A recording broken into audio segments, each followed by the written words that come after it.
Bismillahirrahmanirrahim. Assalamualaikum warahmatullahi wabarakatuh.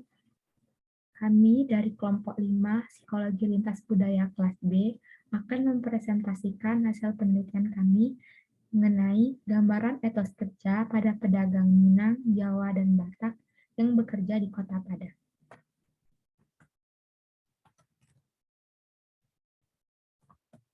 Untuk anggota kelompok 5 sendiri, yang pertama ada Yora Elsa Syaputri, Putri Trimarta, Kanasta Laila Husna, Hanifah Almunawaroh, Adi Satria, saya sendiri Dina Septianingrum, Hidayatul Azizah, dan Raffi Rizky Andriansah. Bab 1 pendahuluan. Latar belakang, Kota Padang, Sumatera Barat memiliki banyak pedagang. Menurut data dari Badan Pusat Statistik Kota Padang, pada tahun 2020, jumlah pedagang di Kota Padang berjumlah 150.000 orang atau 37,5% dari total seluruh pekerjaan. Pedagang tersebut datang dari berbagai macam latar belakang suku, di antaranya adalah suku Minang, Jawa, dan Batak. Yusuf 2011 mengatakan bahwa kebudayaan adalah hal yang mempengaruhi etos kerja seseorang. Oleh karena itu, peneliti tertarik untuk melihat gambaran etos kerja pada pedagang Minang, Jawa, dan Batak yang bekerja di Minang ataupun Pasaraya Padang. Rumusan masalah, bagaimana gambaran etos kerja pada pedagang Minang, Jawa, dan Batak yang bekerja di Kota Padang, dengan tujuan penelitian mengetahui gambaran etos kerja pada pedagang Minang, Jawa, dan Batak yang bekerja di Kota Padang. Landasan teori.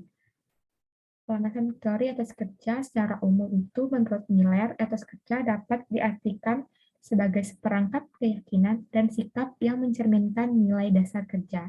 Dalam penerapan etos kerja, Miller menyatakan bahwa etos kerja bukan hanya satu konstruk saja, tetapi terdiri dari kumpulan sikap dan keyakinan yang berkaitan dengan perilaku kerja. Adapun faktor yang mempengaruhi etos kerja menurut Yusuf yaitu yang pertama ada faktor budaya, latar belakang pribadi individu, nilai agama yang dianut, dan kondisi lingkungan di sekitarnya. Selanjutnya, dimensi etos kerja.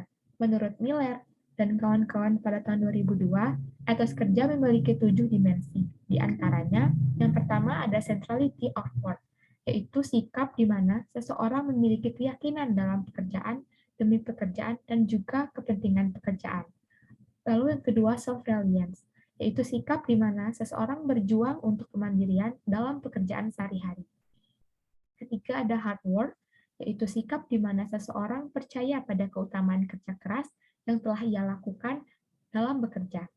Yang keempat ada leisure, yaitu sikap seseorang meluangkan waktu dan yang yakin dengan pentingnya kegiatan di luar pekerjaan. Lalu yang kelima ada morality or ethics, yaitu sikap di mana seseorang percaya pada keadilan dan keberadaan moral saat mereka melakukan pekerjaan. Yang keenam ada delay of gratification, yaitu sikap di mana seseorang melakukan peninjauan untuk menentukan langkah ke masa depan. Yang terakhir ada wasted time, yaitu sikap dan keyakinan yang mencerminkan penggunaan waktu secara aktif dan produktif. Ada pembahasan mengenai pedagang etnis Jawa. Dalam masyarakat Jawa, untuk memotivasi diri dalam bekerja menggunakan moto kerja seperti alon-alon waton kelakon ataupun pelan-pelan asal tercapai. Kata-kata ini menunjukkan bahwa dalam bekerja terdapat kesan santai, tidak merasa perlu terlalu memeras tenaga dan pikiran. Dalam hal membangun strategi kerja, orang Jawa memakai istilah kalau gereja pasti mama, yang berarti kalau tidak bekerja pasti tidak makan. Hal inilah yang menjadi acuan sekaligus spirit kerja yang diyakini oleh orang Jawa dan sebagai alasan mengapa orang Jawa itu semangat terus dalam melakukan usaha dan pekerjaannya. Selanjutnya pedagang etnis Minang. Dalam sebuah pepatah Minang menyebutkan bahwa nak kayo kue mancari, nak mulio tepaki janji, nak pandai kue baraja. Pepatah adat tersebut mengajarkan bahwa jika ingin meraih kesuksesan, maka bekerjalah dengan sungguh-sungguh. Selanjutnya, pedagang etnis Batak. Menurut Ningrum 2018, etnis Batak memiliki ciri-ciri budaya yaitu pantang menyerah, pekerja keras, dan siap mengerjakan apapun demi memperjuangkan hidupnya. Terdapat sebuah ungkapan dalam suku Batak yang berarti Walaupun belalang kecil dapat memikul ataupun menegakkan kepalanya untuk menjaga kehormatannya, demikian juga manusia. Walaupun dari kelompok dengan kemampuan yang sangat terbatas, selalu menjunjung tinggi kehormatannya dengan berbuat baik dan bertanggung jawab.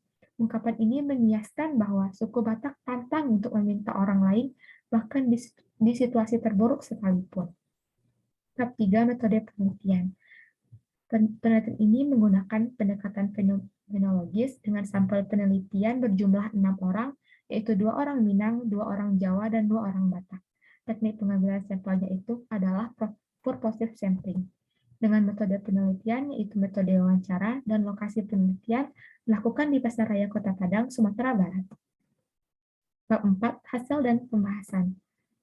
Yang pertama ada pedagang Minangkabau. Berdasarkan hasil wawancara, diketahui bahwa subjek U sudah memenuhi seluruh dimensi etos kerja menurut Miller dan kawan-kawan pada tahun 2002. Sedangkan pada subjek I hanya dapat memenuhi 5 dari 7 dimensi etos kerja yang diuraikan menurut Miller, yaitu dimensi centrality of work, hard work, leisure, morality or ethics, dan nilai of gratification. Kedua subjek dalam penelitian ini memiliki etos kerja yang menggambarkan sifat-sifat orang Minangkabau, di mana subjek tidak cepat merasa puas terhadap hasil yang telah dicapai dan selalu ingin mengembangkan usahanya dengan lebih baik lagi. Selain itu, subjek sangat menjunjung tinggi nilai moral dan keadilan, serta menanamkan sifat kerja keras dan memiliki sifat raso jupareso, yang menghormati perasaan dan kehadiran orang lain, serta berusaha bersikap adil. Terlihat juga pada subjek 1. Memegang sifat kemandirian agar terhindar dari sifat ketergantungan pada orang lain. Selanjutnya, pedagang etnis Jawa. Berdasarkan hasil wawancara, diketahui bahwa subjek S sudah memenuhi seluruh dimensi etos kerja menurut Miller, kecuali aspek hard work masih kurang tergambar pada subjek.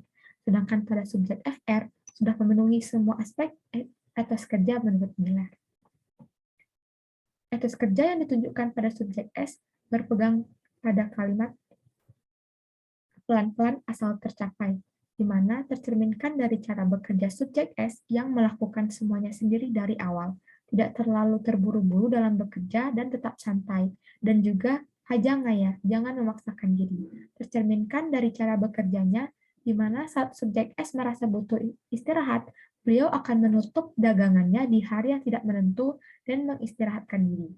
Subjek FR memiliki etos kerja yang tekun, semangat kerja yang luar biasa, mandiri, sabar, dan kemampuan manajemen waktu yang baik.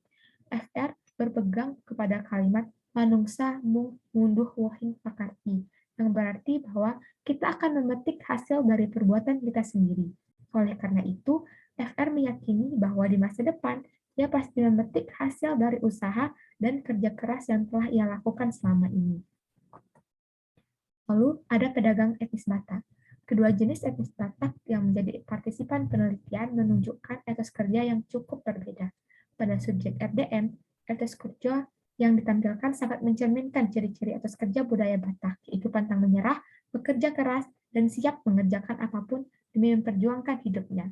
Dari semua aspek etos kerja yang dikemukakan Miller, subjek RDM memenuhi ciri ataupun karakteristik dari semua aspek. Sedangkan pada subjek CM, gambaran etos kerja tidak sebesar subjek RDM. Dari ketujuh aspek etos kerja, subjek CM hanya memenuhi 4 aspek, yaitu leisure, morality or ethics, delay of gratification, dan wasted time.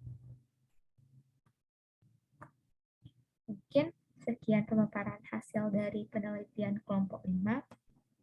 Saya ucapkan terima kasih